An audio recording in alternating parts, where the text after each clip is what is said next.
be fair to all those who are fighting since naglabasan na yung ating hiniling transparency and accountability. Talaga nakita naman natin buong puwersa ng pamahalaan ang ginagamit sa lahat ng mga nagpapahayag ng kanilang pananaw, lalo pat kung ito ay hindi pabor sa panlasa o kagustuhan ng nasa administrasyon. Maraming nagbubuwis ng kanilang kalayaan, ng kanilang buhay, ng kanilang kaligtasan, ng kanilang comfort. Pero hindi ho natin kasi pwedeng isuko at basta na lang ihandog sa mga ayaw ng umalis sa kapangyarihan at ibigay yung kanilang luho at kapritsyo. Hindi natin dapat isuko. Imagine ninyo, tag-ulan na naman ngayon. At pasukan na ng mga nasa public schools. In a few weeks, magsisimula na rin yung nasa private schools. Imagine ninyo, pag nag-ulan na naman na nag-ulan, babahain na naman tayo. Same problem that we have encountered in the many years. Not just during the present Marcos Jr. administration, but made worse by the corruption, yung talagang napakalaki, mind-boggling amount ng kurakot at korupsyon na talamak, laganap, harapan na nagaganap sa ilalim ng kasalukuyang Marcos Jr. administration. Babahain na naman tayo. Imbis na tugunan yung problema, yan yung target, yan yung layunin, yan yung adhikain sana nung naunsyami na naman na Blue Ribbon Committee hearing. Nakita naman natin nung simula pa lamang tinanggal yung kauna-unahang chairman ng Blue Ribbon Committee of the 20th Congress diyan sa Senado, pinalitan. Anong nais gawin upang hindi na umusad yung pagdinig diyan sa Blue Ribbon, kung uusad man yung mga piling resource person lamang ang ipapatatawag. Yung mga piling personalidad lamang ang ididiin. Yung mga piling personalidad lamang ang makakasuhan at kakasuhan at ikukulong. Dahil nga ang pinipilit na kaso, syempre yung plunder. Yung hindi man mapatunayan yan, yung malversation, pero yung malversation, pagka malaking amount, ganun din naman yan, non-bailable. But for theatrics, for optics, maganda kasi na si senador ganito o si congressman ganito o si engineer ganito ay kinasuhan ng pamahalaan ng plunder.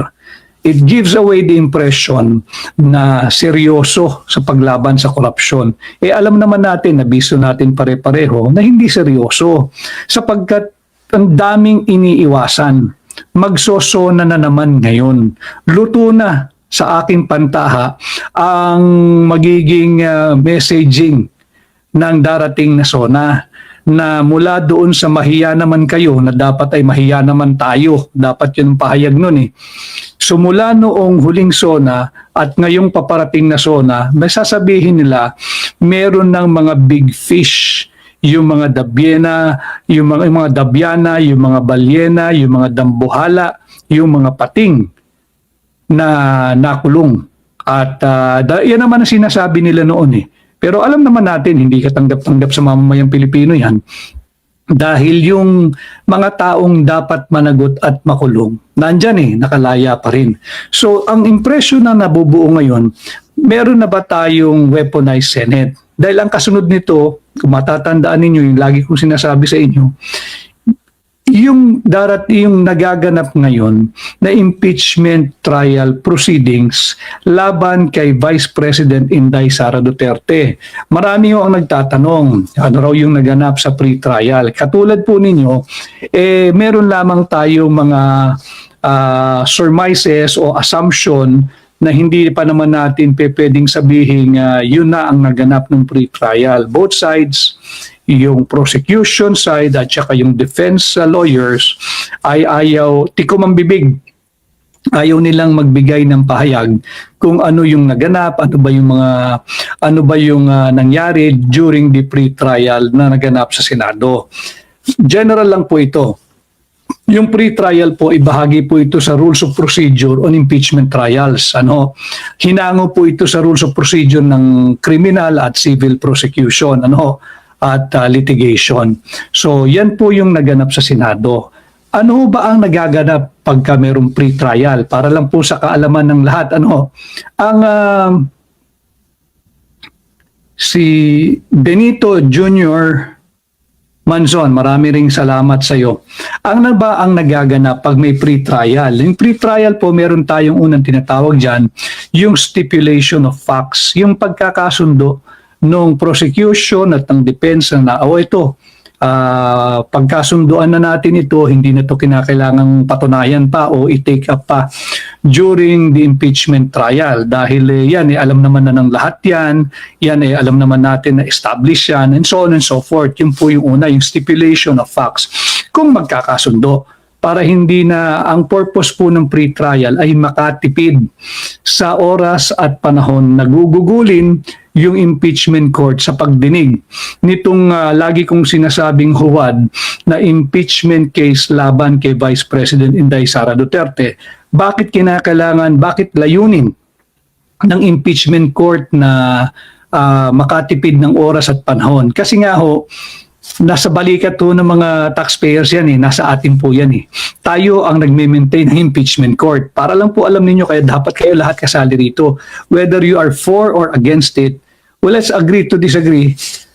Feel free to enter my page and there's pwede ipopost pa natin kung meron pong sense yung inyong sinasabi.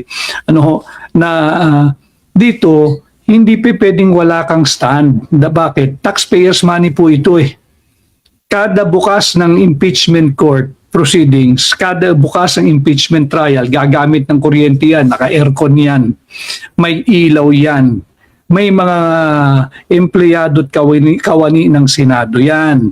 Ang dami niya, may pakain dyan. Saan galing yun? Hindi naman sa bulsa ng prosecution personal Hindi naman galing yan sa bulsa, personal fund or money ng prosecution, whether it be coming from the House panel or yung private prosecutors, lalo na yung private prosecutors. Ba't naman sila magbabayad? Sila pa nga ang babayaran. No? So ito ay tax burden po ito sa taxpayers. Pagkatapos po niyan, merong sinasabing simplification of issues. No, so yung pre-trial may stipulation of facts. Pangalawa po diyan, yung simplification of issues. Ang simplification of issues, they just define the exact actionable questions. Yung mga pwedeng aksyonan ng Senado, pagkakasunduan na nila para desisyonan na ng mga senator judges. Remember, hindi po ito mambabatas Yung impeachment court, hindi nila trabaho ang magsagawa ng batas. Sila ay mga hukom diyan sa impeachment court. And of course, alam ito ng mga abogado, pati ng mga law students, marami rin naman tayo na nakasubaybay na mga law students dito, andyan din yung marking of evidence, yung pagmamarka ng mga ebidensyang ipapakita ng magkabilang panig. Nung prosecution, syempre merong depensa rin papakita upang labanan yung weight of evidence or sufficiency of evidence na ipapakita naman ng prosecution. Si Tess Caballero, maraming salamat sa iyo. Tess Caballero, maraming salamat.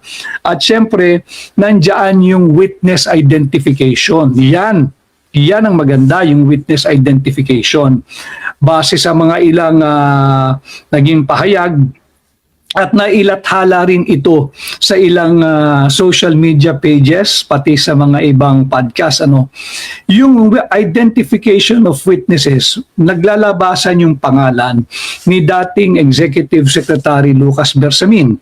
Pinatatawag na bilang testigo. Bilang testigo nino ng prosecution ba o ng defense? Either way, maganda yun. Kung sino man ang magpipresenta sa kanya, whether prosecution or defense, it's high time to present him. Ang tagal na sinasabi yan Ayaw humarap dahil nga raw nag-aantay ng proper forum. The impeachment trial is the best forum na maipatawag ang mga personalidad na ito. Lumabas din yung pangalan ni Mina Pangandaman.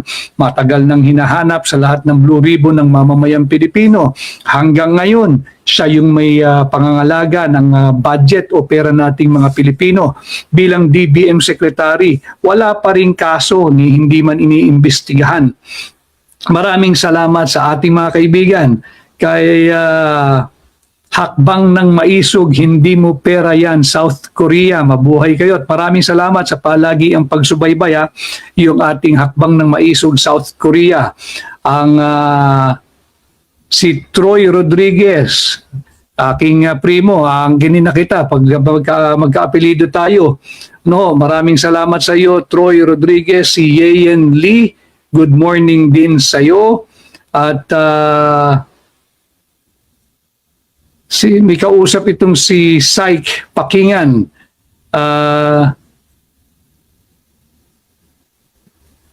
Ayan, ang sabi ni Syke Pakingan,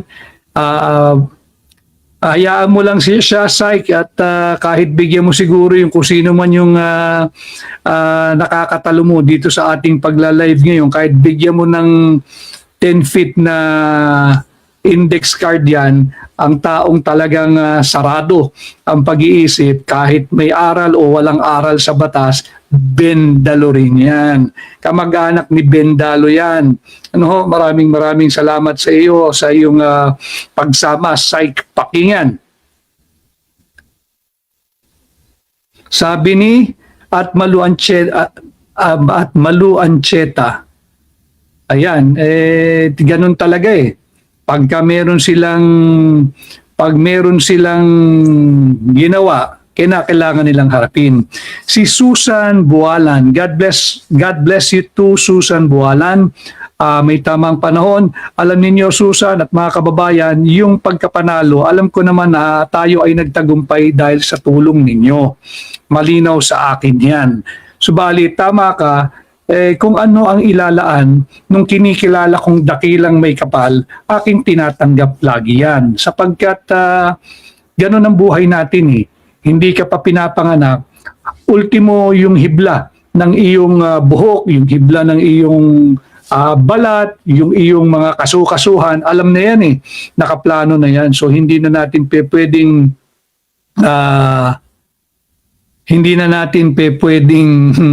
nabasa ko yung hindi na natin pwedeng baguhin yan. Maraming salamat sa iyo, si Alma Yulo Mamosto, always present.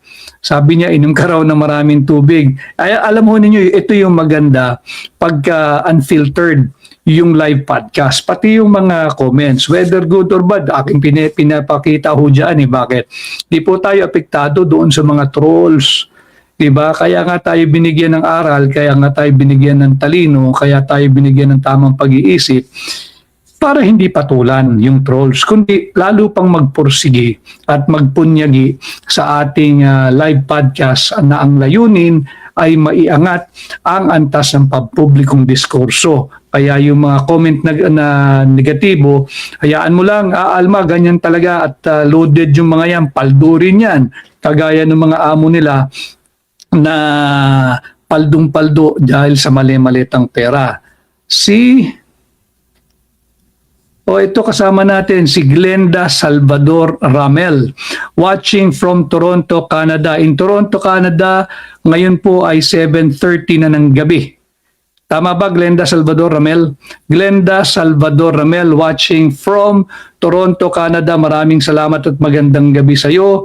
At maraming salamat sa iyong pagsama sa ating live ngayon. Si Cora Martin Perry, we are stand for the truth till the end. Tama po yun. Sapagkat isa lang ang bansa natin at kawawa yung ating mga kabataan kung hahayaan natin na magkaroon tayo ng weaponized Senate. So balik ko tayo, yung pre-trial. So meron tayo dyan, pre-trial.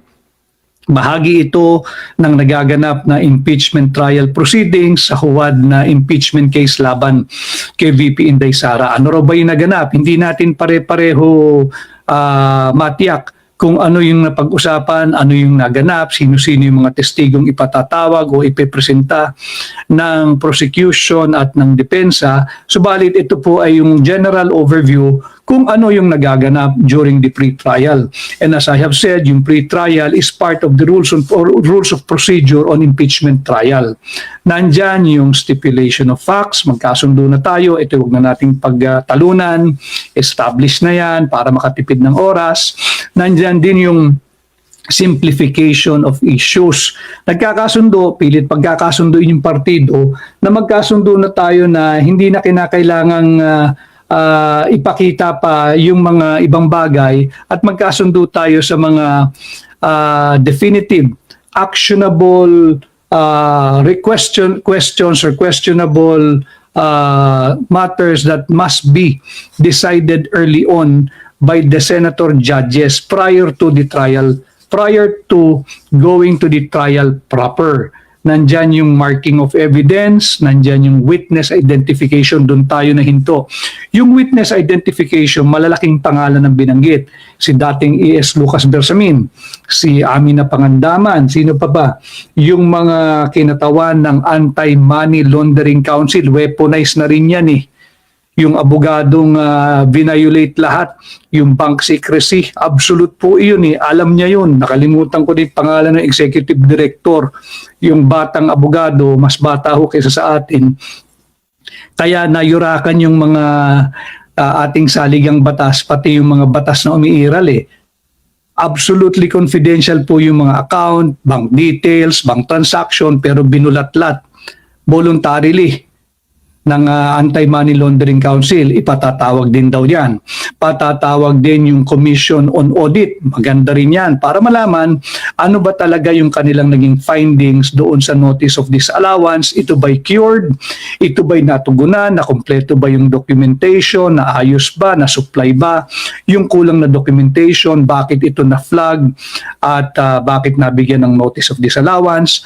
At satisfied ba sila doon sa compliance ng OVP doon sa mga kini-questioning dokumento? Hindi naman ho kasi pagka nabigyan ka ng notice of disallowance ay questionable yung documents. Hindi po yun. Pag ikay nabigyan ng notice of disallowance, hindi po ibig sabihin meron kang dinispal kong pondo. Titin ko ha, ang ibig sabihin lang yan, kulang ka sa documentation. May hinahanap lang silang documentation to justify yung paggamit ng pondo. Ngayon, kung yun ay natugunan na, ibigay na, ipresenta, tapos na po yung notice of disallowance, wala pong issue doon. And finally, yung BIR, yung NBI, ipatatawag din, pati yung ombudsman, si Boying Remulla, ay ipatatawag din. Tingnan natin kung magaganap ito during the trial proper. Kaya nga, yung nabubuong konsepto sa isipan ng higit na maraming Pilipino, do we now have a weaponized Senate with the ascension of Sherwin Gatchalian as the new Senate President? Ibig bang sabihin, compromised na ang Senado? Kung talaga bang ipatatawag, nagkasundo ba ang mga prosecution at depensa kung ipatatawag si former ES Lucas Bersamin?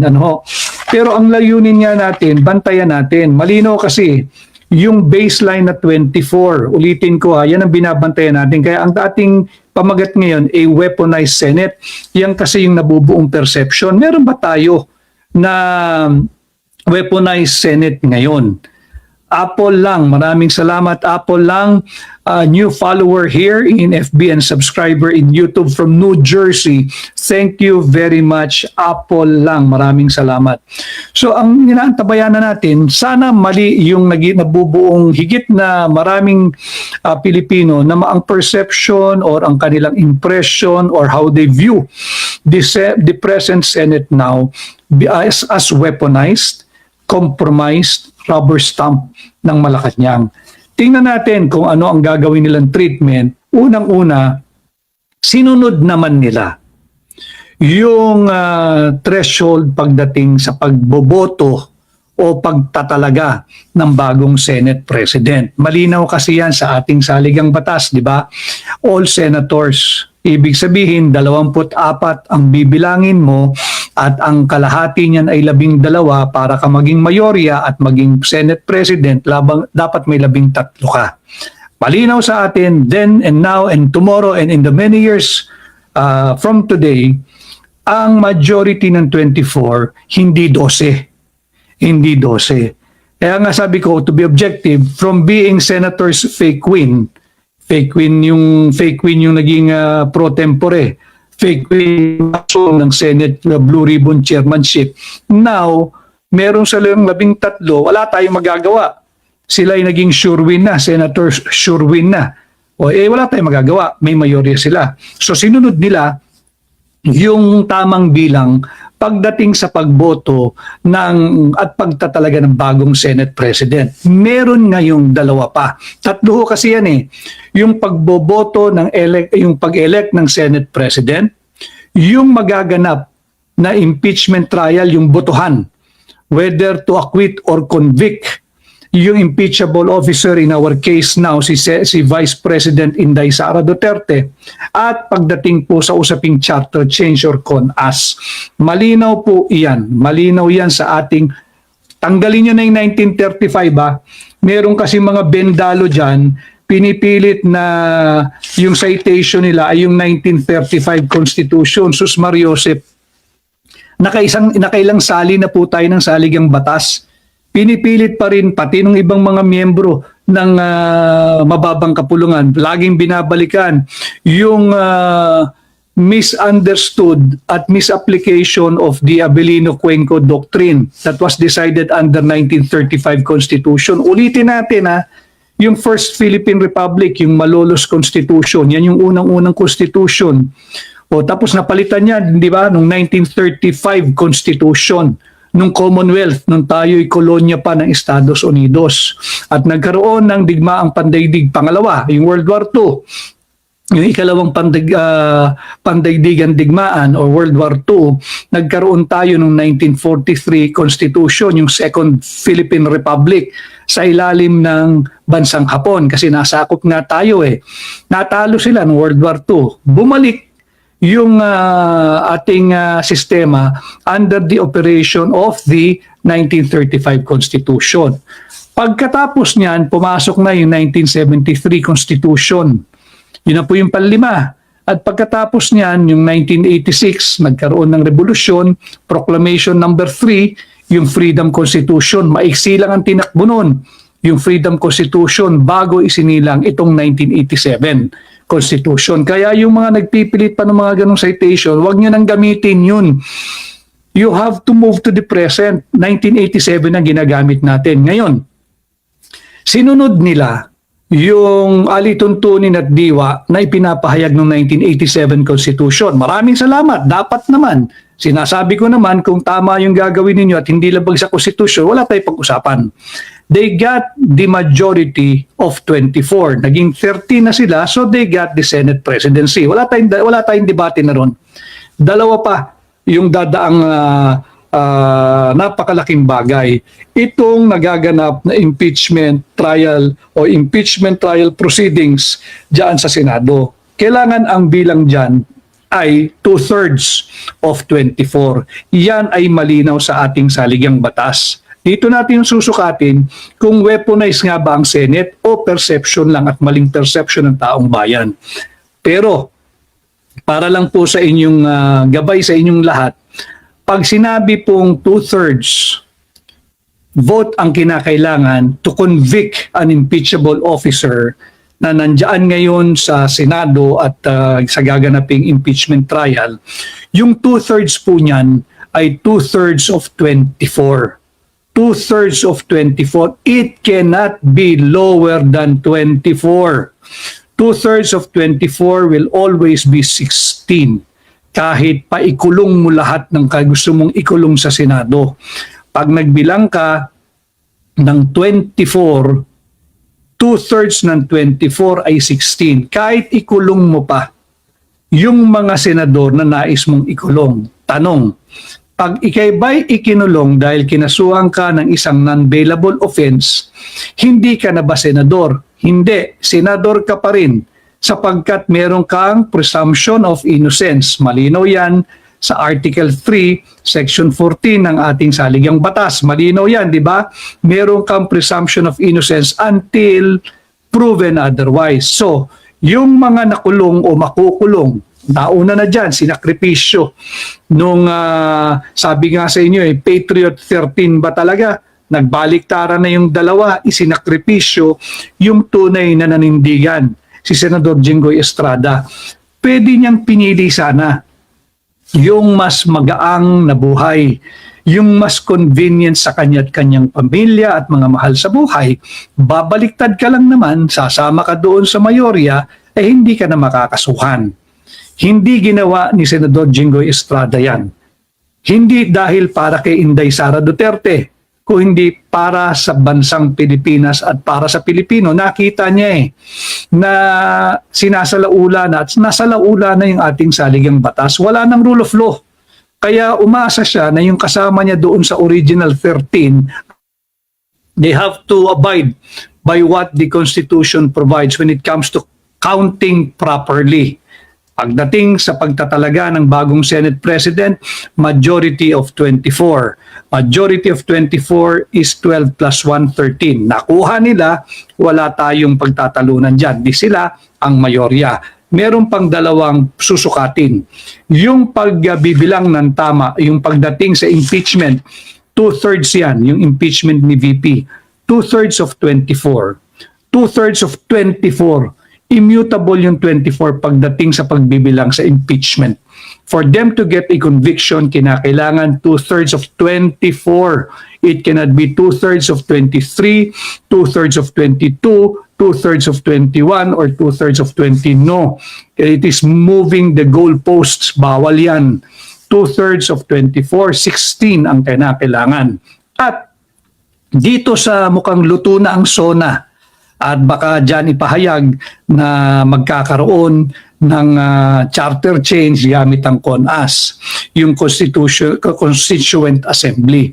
Pag tayo ay mauuwi sa CONAS, gabay ko lamang sa inyo para hindi kayo mabudol, hindi kayo mag-gaslight. Kinakailangan dyan 3/4 na boto ng Senado. Pag sinabi mong 3/4, 3/4 ng 24 pa rin. Hindi mo pwedeng ibaba. Pagbibilang ng 3/4 ng 24, hindi pwedeng 3/4 ng 22, 3/4 ng 20. Dapat yan ay 3/4 ng 24 o 18. Kinakailangan ang pagsang-ayon ng 18 senador para magkaroon ng CONAS. Pagka hindi nakuha yung 18 senador na pabor dyan sa CONAS na mainit na pinag-uusapan, hindi maaring matuloy yan. Tanong, paano ba ang botohan? Voting jointly, ang mababang kapulungan at ang Senado, o voting separately? Voting separately. Hiwalay ang botohan ng mababang kapulungan, hiwalay ang botohan ng Senado. At pagdating sa Senado, para mabigyan daan ang CONAS, tatandaan ninyo mga kababayan na 3/4 ng 24, kinakailangan 18 senador. Kahit may makulong pa, hindi nangangahulugan na hindi nakasali yung nakulong o makukulong pang mga senador. Bakit? Sapagkat 3 bagay lang ang kinikilala para magkaroon ng pagkakaroon ng vacancy or bakante sa Senado. Yan ay pagka mayroong namatay, wala namang namamatay. Pag mayroong nag-resign, wala namang magre-resign. At kapag mayroong na-expel.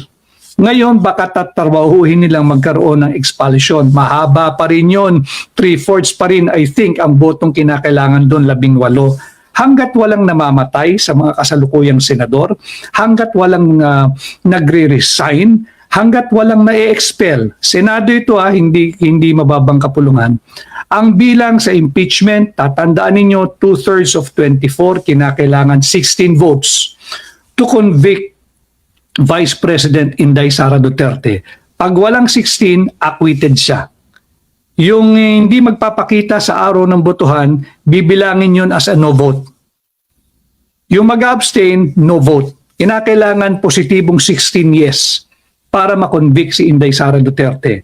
Kung pag-uusapan naman ang charter change through CONAS, gabay lamang sa inyong lahat para hindi kayo mabudol at hindi kayo malinlang. 3/4 na boto ang kinakailangan, 3/4 ng Senado. Ilan ba ang Senado? 24. 3/4 of 24 is 18.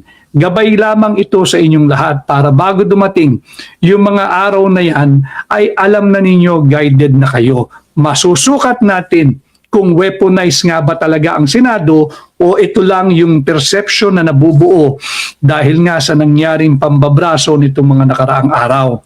And we are not passing any judgment yet, pero tingnan natin ang kanilang body language. Kung ipipilit nila na yung 2/3 is lower than 24, lokohan na yan. Lokohan na yan. Nasa sa inyo na kung papayag kayo. Nasa sa inyo na sambayan ng Pilipino dito sa Pilipinas, Luzon, Visayas at Mindanao, Pilipino sa iba't ibang panig ng mundo, nasa kamay na ninyo. Yung mga kabataan, nasa kamay na ninyo. Anyway, kayo naman ang magmamana ng ating bansa, pati ang hindi lamang ang ganda nito, pati ang problema nito. Kung nasa sa inyo, kung pahihintulutan ninyo. Ulitin ko sinunod nila. Yung tamang batayan, yung 1987 Constitution, malinaw yan. Pagka boboto ka ng bagong Senate President, kinakailangan mayorya ng 24. Sinunod nila. Nung una, alam nila bulilyaso Bendalo sila Bendalo sila. Kaya nga senators fake win Because you cannot be a real winner nang hindi ka nananalo ng alinsunod sa ating saligang batas. Bendalo yan. Si Bendalo yan. O hindi ka naman angka ni Bendalo, so hindi tayo dapat susunod sa pagbebendalo. Inulit nila yung botohan. Ano ibig sabihin nun? For me, it's an admission na mali yung una nilang pagsalampak na sila daw yung mayorya. At talagang mali yung kanilang pagbibilang na ang mayorya ng 24 ay 12. So tinamaan nila yon, wala tayong magagawa. May mayorya sila sa kasalukuyan. Moving forward, dapat sundin din nila yung malinaw na isinasaad ng ating saligang batas pagdating sa pagko-convict or acquittal ng isang impeachable officer na sasailalim sa impeachment trial diyan sa Senado. Yung senator judges na magko-convict kay VP Inday Sara Duterte dapat 2/3 of 24. Ulitin ko immutable yung 24. Hindi pwedeng lusawin, hindi pwedeng baliwalain, hindi pwedeng isang tabi. Yung 2/3 niyan ay 16. Ngayon, may presiding officer, hindi raw si Sherwin Gatchalian, kundi si Chis Escudero. Alam naman niya, abogado yan Ngayon, bendalo rin siya pag binaba niya yung 2/3 ng 24. Bantayan natin yan. And finally, yung sinasabi ko nga yung sa CONAS, pag charter change, ang sukatan ng bilang dyan, 3/4 of all the members of the Senate. All members meaning 24. No, para lang po hindi kayo mabubudol, ako ay ginagabayan ko kayo. Pagka ang may magkokomento po, may nakakulong hindi sila dapat isama sa 24. Budol po yun. Gaslight po yun. Ginagawa po tayong mangmang na mga yan. Malinaw yan, 3/4 of 24 para matuloy ang kanilang sa mga plano na magkaroon ng CONAS o yung Constituent Assembly para magkaroon ng chapter change. Dapat yan, 3/4 of 24. Ibig sabihin, 18 senador ang dapat sumang-ayon. Kahit pa may makulong, 3 pagkakataon lamang ang kinikilala ng ating batas para magkaroon ng vacancy o para magkaroon ng bakante sa Senado. Yan ay unang-una, pag may namatay. Ulitin ko, wala pang namamatay, lahat sila buhay. Pangalawa, pag mayroong na-expel. Kung may sinipa sa Senado, at yung huli kung mayroong nag-resign. In any of these 3 instances na kinikilala ng batas, wala po dyan.